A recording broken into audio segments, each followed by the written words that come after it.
By a show of hands, how many folks in the last, let's say, 2 minutes, pretty long time, but also a short time, have taken a breath of air?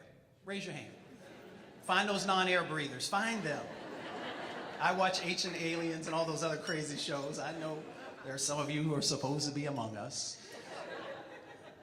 But even though that is a simple question, and I believe that you have to meet people where they are, let's begin there.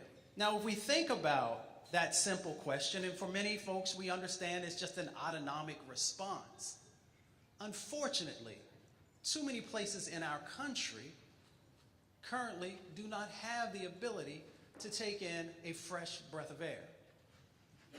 Places like Mossville, Louisiana, an African-American community that's been there since slavery was over, surrounded by petrochemical corporations, being exposed to dioxins, being exposed to benzenes, but yet they are supposed to be able to survive.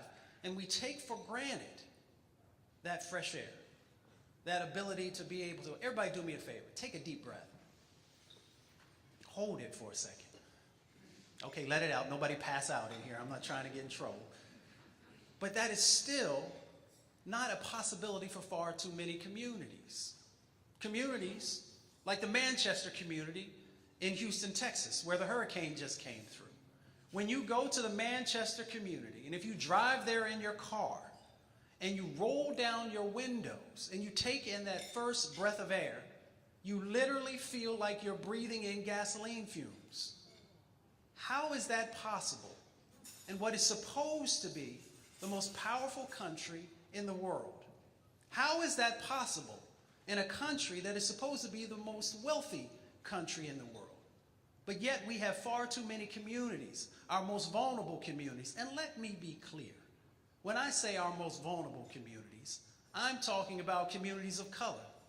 I'm talking about low-income communities. I'm talking about indigenous populations.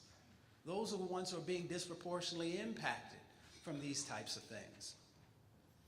But also all we have to do is get in the car and drive right down the road to Detroit. And we know the Marathon refinery is there. We know DTE is there. We know so many things are there that are disproportionately impacting these communities.